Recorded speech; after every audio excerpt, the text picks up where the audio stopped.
So life moves on, and from our perspective on our little planet here, we looked out to where the sun is, and its backdrop has moved on, and has moved on into gateway number 28. We're in the top right-hand corner here in the blue section of the wheel. We're still in the season of Mabon, or Persephone. And you'll see the 28 there, it's the second last one. It's now right beside it, you'll see the symbol for Scorpio, so well into Scorpio, that whole scene of transformation. And if you look at the chop marks here, we've got broken, and then 4 solid lines, and then a broken line at the top. The symbolism here is that there's a burden in life.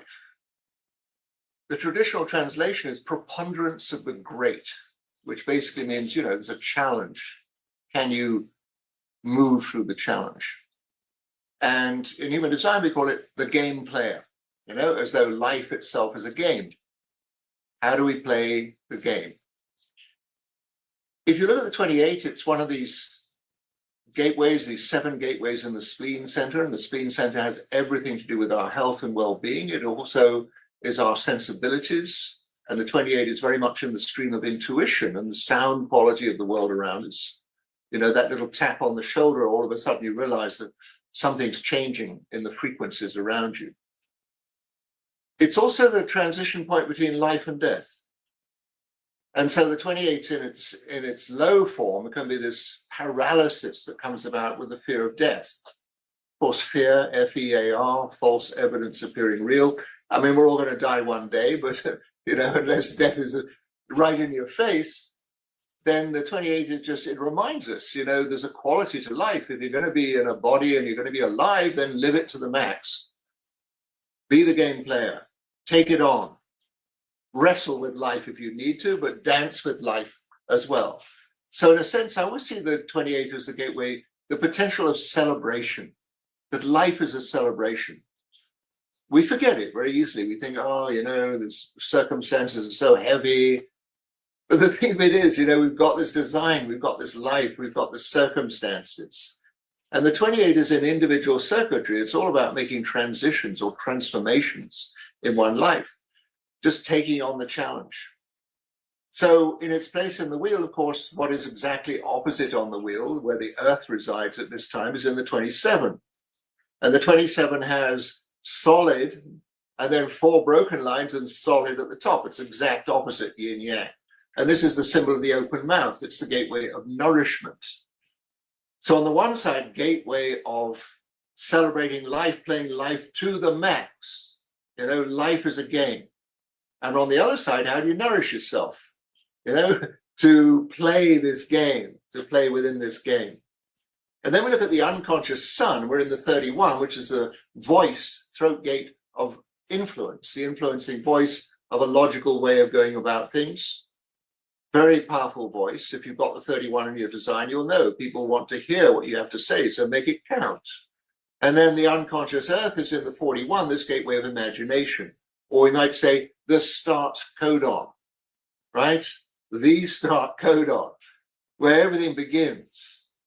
And at this particular moment in time, Pluto's about to go back in there. And, for all of us, there's a whole transition going on, a whole new thing taking place in our lives. So the personal life theme of the unexpected, right? The game play, I'm ready for whatever life wants to give to me. I can disappear into the fear of it, or I can get involved and play it full out. Like grab the bull by the horns, go for it. Nourish myself, what does that mean? Good company, good food, good surroundings, good educations, materials, the sense of freedom in life to be well nourished. The 31, being very particular about how one is influencing and how one is influenced, right? And then the 41, what's the dream? What's the vision? What's possible? What is my imagination tell me is possible in this lifetime? So in a sense, you'll see this life theme, individual gateway, the 28, tribal gateway, 27, logical gateway, 31, abstract gate, 41. So it's a wide spread of possibilities here through this playing with life. And so the unexpected, necessarily people with this life theme, they are sometimes like a lightning rod. Things just happen to them. And you'll see, they also spark things in other people's lives as well. They somehow unsettle the world around them, and they produce new things, new possibilities, new expressions. They catch your attention. What's going on with this person? And so in amongst this group of people, John Cleese, Fawlty Towers, and Monty Python, Bill Gates. Where would the world be without Bill Gates and his Microsoft? Who knows? Julia Roberts, of the fabulous Julia Roberts smile, and this extraordinary actress, she's a showstopper. And also Picasso, tapped into the unexpected. Nobody was expecting him to do the artwork that came through him. So then the sun moves on, it hits into the fourth line. And in the fourth line, we have a transition from a personal life theme to a fixed life theme. And this is the one that we call risks. The 28 is always living on the edge. Life is interesting. There can be all kinds of things happen. And so there's still the 27 there, which has a certain quality of generosity about it in the fourth line. I love to engage in the world around me and with the people around me. And I like to take on a challenge. And then also on the unconscious side, we've got the 33, which is the voice of retreat, the storyteller.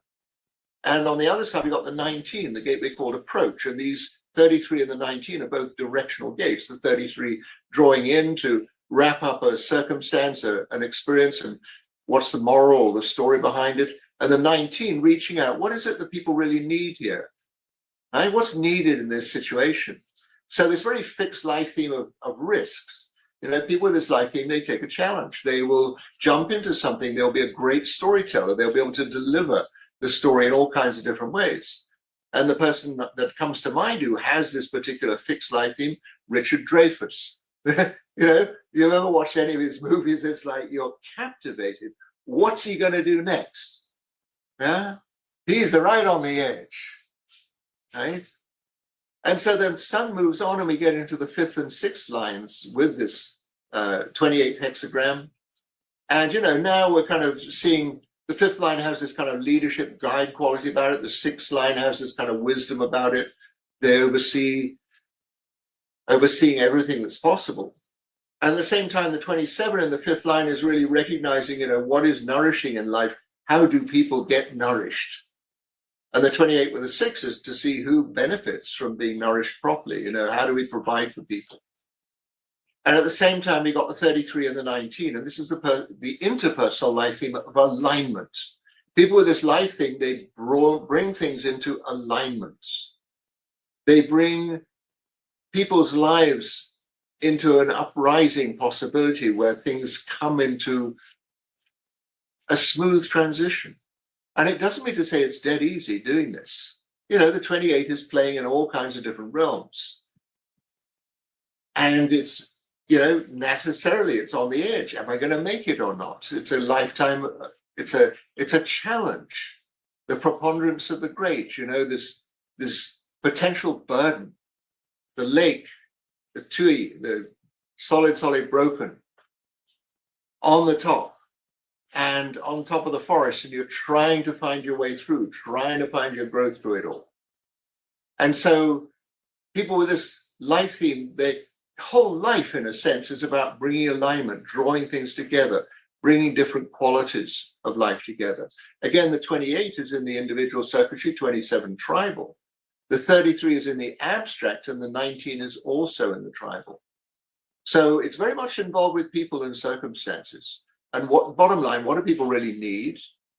What are the morals that need to be put out into the world, like experiences that really come to fruition? How can people be guided towards these things and derive nourishment and be connected into life, find the celebration of life?